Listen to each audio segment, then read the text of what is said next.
These are the Chat City interviews from 103.2 Preston FM.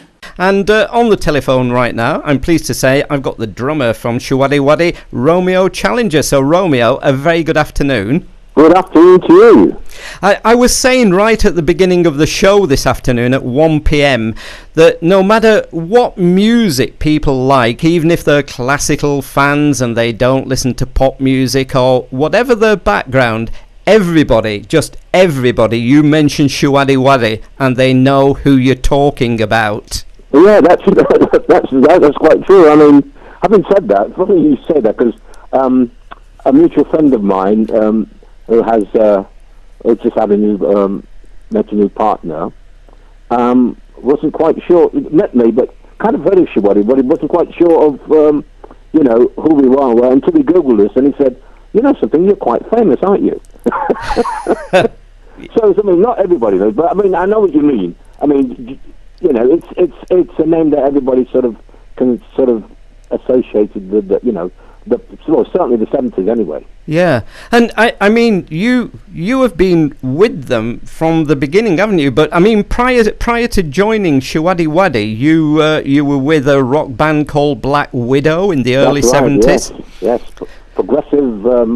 We were on the same management team as Black Sabbath.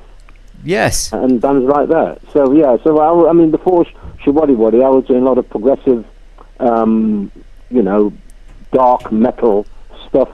I mean, it was sort of a black magic ritual thing on stage and all that business, you know, way before Marilyn Manson and all those sort of bands.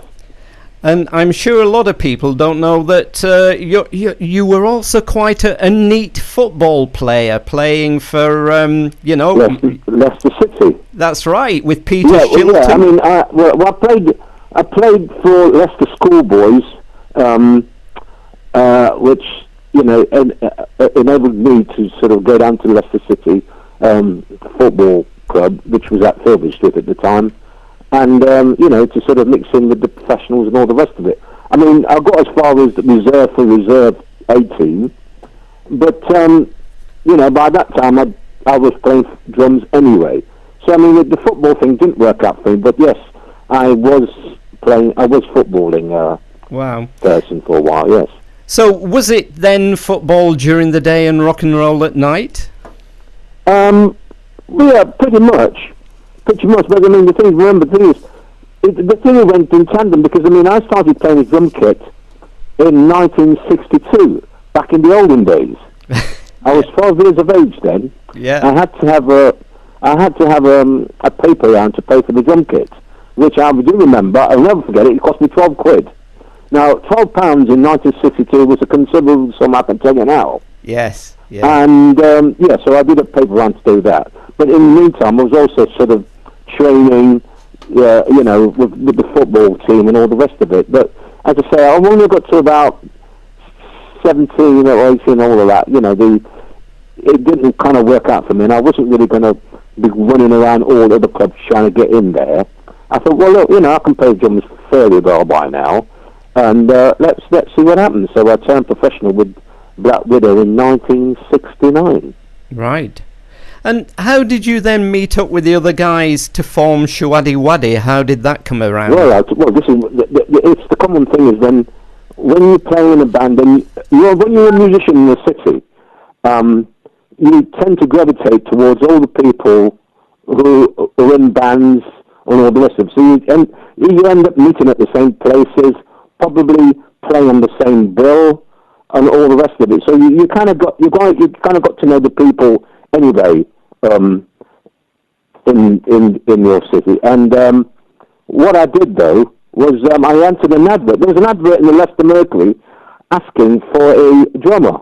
I mean, I wasn't quite sure what it was all about because by that time, you see, Black Widow had split up, and I thought, well, maybe I need to sort of change direction as far as a musical career is concerned. Maybe if I want to make it musical, maybe I want to make it sort of more acceptable to the masses, so to speak. So anyway, I answered this advert. I went down to this pub, and lo and behold, it was half of Showaddywaddy. They were called Choice at the time, and they were looking for a drummer. Now, this band choice had in its ranks Dave Bartram, Trevor Oates, Jeff Betts, Acker, Al James. And, I did an audition for those guys. And they said, yeah, you're in. That was after I broke the sticks of the other guy who was also auditioning. I got the job anyway. And in the meantime, they said to me, by the way, on a Tuesday night, we amalgamate with another 4-piece band, and we do this rock and roll review. I thought, well, that sounds quite interesting. So, the week came by, and lo and behold, Showaddywaddy was born on the week after, where I joined into the band and we played a lot of sort of 50s rock and roll stuff, which I thoroughly enjoyed. And the rest is history. I know the rest is definitely history. What was also good about Showaddywaddy was that in many bands the drummer is always at the back of the group and you often don't get to know the drummer. But I mean with Showaddywaddy, the drummer of course was all frequently central to the piece or to whatever show that you were appearing in. Yeah, I mean the weird thing is most of Showaddywaddy's songs, a lot of it starts with a drum intro. I mean, I don't know how that came about, but it just happened. Plus the fact that we had 2 drummers anyway, so, it was like a showpiece for us anyway. I mean, if you went to see the band live, you wouldn't have left in no doubt that, Showaddywaddy's drumming side of it was, well established. So, when you look back now, it seems a long, long time ago, going to the ATV television studios and appearing on New Faces. Yeah, it seems ages ago actually. Even though sometimes I think, well, where's all the time gone? But it really, when you actually sit back and think, this was 1973.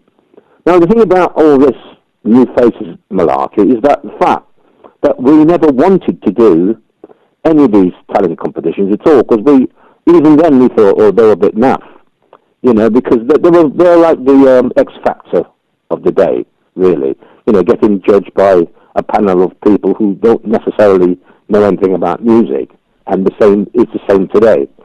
But the thing is, we were advised by the management that really, look at it this way, how long is it going to get you to play to 20 million people? Because that's what the sort of viewing figures you were getting in those days, and we were persuaded to do that show. We went on, we didn't win it, but the fact is we secured a recording contract because of it. Yes, yeah, and so really it turned out to be for us a good move. Yeah. Certainly has, because I mean over time now, apparently you've been on over 300 television appearances on BBC, and there's not many groups been given their own Christmas show, because I think you were once given a show called Showaddywaddy Show that went out over Christmas and New Year. I don't think many groups have had that opportunity. No, they haven't. No, that's quite true. But we thought something like that was going to lead on to other things, but obviously it was just a one-off. But most of it that, we quite enjoy doing that show. And 2013, of course, the band celebrated the 40th anniversary. You're still going strong, and and we hope to continue for many years to come. Yeah, many years to come. And I would imagine that these days, not only do you play to lots of your fans, I would imagine you've got lots of young people coming along to discover you, maybe for the first time. That's right. And then what's happened is we do have. I mean, what happens is maybe their children come along. But the children are our fans come along. But what sometimes we get the feedback is somebody's seen us for the first time. They saw footage from Top of the Pops 2 or something like that, and they're quite sort of thinking, well, see what this band's like. They look a bit colourful, but maybe we need to go and see them live to see what they're like. And so we've sort of added quite a few new fans who enjoyed seeing our show, and some of them are like below 30s. Yes. So that's quite good.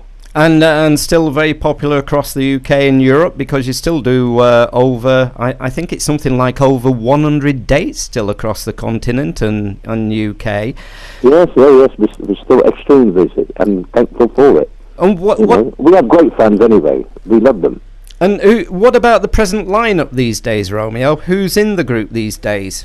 Well, on vocals, who plays Dave Bartram is Andy Pilos. I'm on drums. Rod Dees plays the bass. So Rod and I are the two originals. We've got Rob Hewings, who plays drums, guitar, and sings. So we call him the triple threat. And we've got Dean Loach on keyboards and Paul Dixon on guitar. And that's a lineup. And it's a great lineup. I quite enjoy playing with those guys. Very good indeed. Great musicians. Yeah, and people from across the area. I mean, we cover the area, Lowther Pavilion, so we have listeners over there in Lytham, and quite good friends of ours at Lytham Pavilion, where you're going to be appearing. So, right. So yes. It'll be a good night. It's coming up at 7:30 p.m. and it's the 30th of August over there at Lowther Pavilion. It's a lovely venue. Have you ever played there before? Yes, we have. We have, must be 18 months ago, 2 years, I think, something like that. Yeah. We have played there. It's small, but yeah, we quite enjoyed playing that one last time we were there. So for listeners who are going to be coming along, I'm sure they'll hear lots of the numbers that they know so well.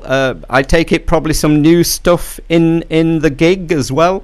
Well, I mean, what we're going to go with, actually, what we do is we do two halves. We do the first half is like from our last album and some of our favourite album tracks. So that will take up the first half. But there will be some hit singles in the first half. But the second half is like all the songs that you can imagine Showaddywaddy ever did and you can relate to. That's the second half. So everything, we're not one of these bands who actually try to bore our audience with our new stuff, because that's not what they came to hear. Yes. But we do throw in one or two things that they probably wouldn't think that we've done recently. Yeah. Oh, yeah. So I bet it would be a brilliant night, and I would take it that you've just been following the games, have you? Oh yeah, that's brilliant. Yeah, absolutely, I have. Yes. Because I'm sure a lot of our listeners probably don't know that your son Ben Challenger won a silver in 1998 in the Commonwealth Games, and then won a bronze medal 4 years later. That's right, and he also won a gold medal for on the 24 European Championships. Well, so yeah, he's retired from athletics now, but I still follow it quite a lot. Yes, I'm a big fan of that. Always have been, always will be. Yes, and still a big football fan, I take it? Oh yes, I mean, I'm just thrilled that Leicester City now are at Premier League side. I never thought that would happen, to be quite honest with you. Brilliant. So there you are, you see. Lots of success all round. So our listeners, they can come along and see you, and I'm sure they'll be doing that. It's the 30th of August. It's at Lowther Pavilion, and it's at 7:30 p.m. And if anybody can dress appropriately for the gig, that would be also fantastic. Brilliant. Okay. Well, Romeo, can I thank you for taking time out to talk to us today? My pleasure. And my pleasure. Been lovely to talk to you. Thank you very much. Thank you. Okay. Cheers. Bye-bye. Bye-bye. Bye. If you've got news, views or events you'd like to share with us and the Chat City team, why not give us an email? chatcity@preston.fm.